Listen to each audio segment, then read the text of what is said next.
Encompassing Technology with Student-Centered Learning by Beatrice Moya, Isabel Espinoza, Taylor Baker, and Quentin Bellard. Marcia Powell, the author of 5 Ways to Make Your Classroom Student-Centered, states that there are 5 questions a teacher should ask themselves when trying to transition over to a student-centered classroom or learning environment. The first question: how does classroom environment promote interaction among learners, and how do you operate in that environment? What kind of assessments do you use? How do you respond to a lack of buy-in? And which is more important to you, compliance or knowledge? And if the learners were required to come to your class, would they? These are the 5 questions that teachers should ask themselves when transitioning over to a student-centered learning environment. However, there are multiple ways to approach each of these questions and implement them into your classroom. Student-centered learning. Student-centered learning is a current concern to educators as it is associated with increased student engagement and better learning outcomes.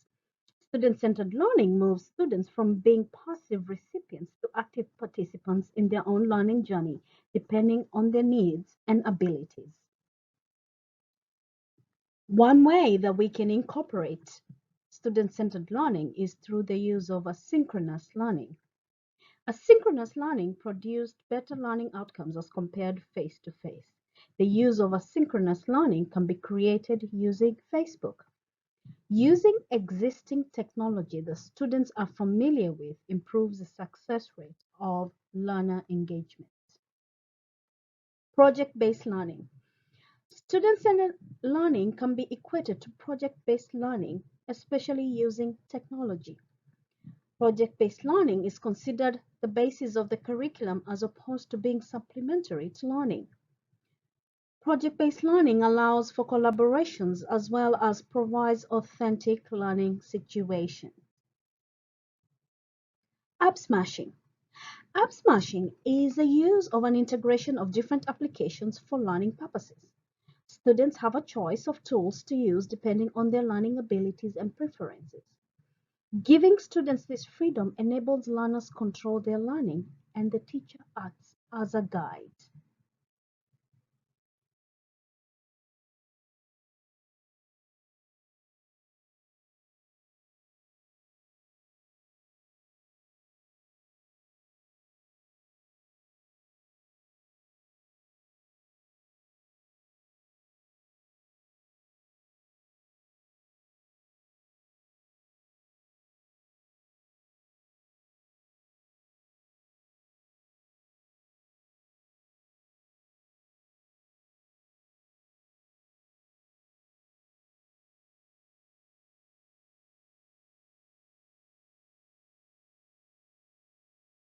Assessments.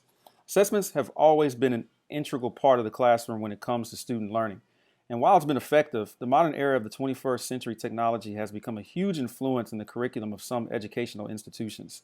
It enables the students to play an important role in the learning process as well as how to figure out how to reach the outcomes by themselves. Technology can equip students to independently organize their learning process. So instead of being passive recipients of information, students using technology become active users. It's important to note that using technology not only promotes using information that's up to date, but it also promotes a sense of responsibility.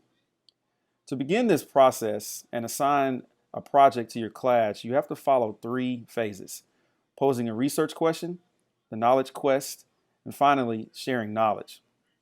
For example, students can be given an assignment that they are passionate about in that field of study and work on it once a week for the duration of the semester. Then, using technology resources, they will present their findings in the form of a multimedia presentation. While implementing technology in student-centered learning can provide many opportunities for the students to be in charge of their own domain, such as the project, it's important to point out that evaluation is equally as important. This has proven to be a very positive tool for Pittsfield Middle High School, who has implemented a student-led parent-teacher conference. It's important to remember that evaluation promotes learning and is a need in the process of learning.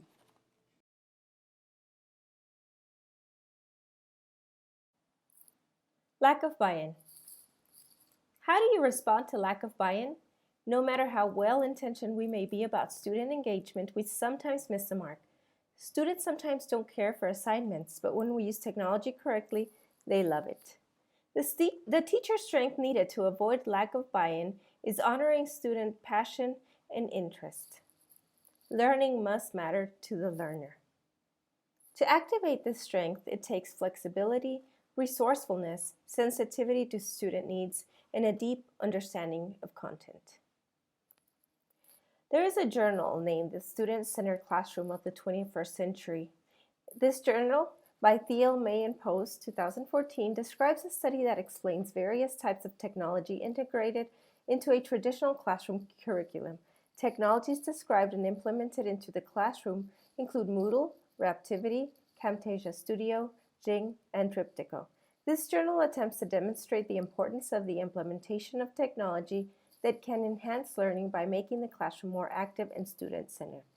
Another journal that talks about this is called the Integrating Learner-Centered Theory and Technology to Create an Engaging Pedagogy for K through 12 Students and Teachers.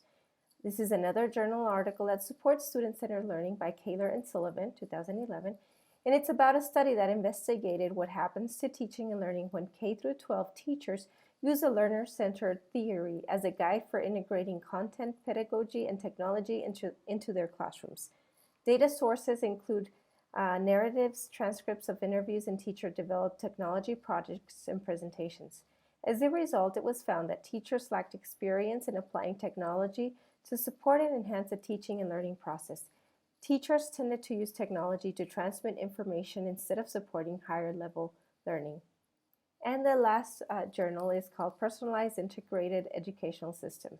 Regeluth, Aslan, Shen, Duda, He, Lee, and Watson, 2015, in their journal explained PIES, which is Personalized Integrated Educational System, which is a set of design specifications for a technology system to support the learner-centered paradigm of education. There are 4 major functions, which are record-keeping, planning, instruction, and assessment for student learning.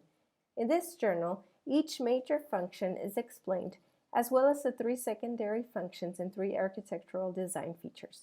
This system was designed to have a positive effect on increasing the paradigm change.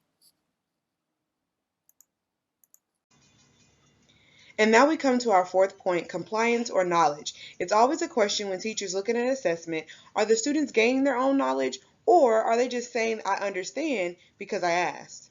At this point, reading the book Personalized Learning Playbook, Anthony Kim introduces 3 ways technology can amplify the reach of the teacher through feedback, collaboration, and creation. So if a teacher uses technology to provide a better feedback, maybe a Google Classroom, or if a teacher uses a Google Docs to amplify the collaboration on a group project, or even if the teacher provides some sort of tech tool that the student can create and show or illustrate their knowledge of the content, this is personalized learning, and it provides ownership to the student on the content and understanding that they have learned. And now we come to our 5th point. Would students come to your class if they did not have to? 80% of learning occurs outside the classroom, so to get students to come into the classroom voluntarily, they have to be motivated by an outside source. After reading the photography teacher's handbook, Practical Methods for Engaging Students through Flipped Classrooms, he states that flipped classrooms largely depart from teacher-centered models in favor of more collaborative, active learning-centered approaches.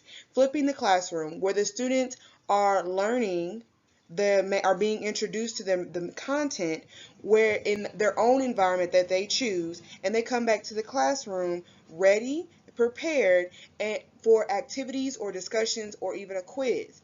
This enables teachers to use that precious class time for in-depth activities where the students can apply the content to the real world, apply the content to their personal lives, or use that content and affect another person's life.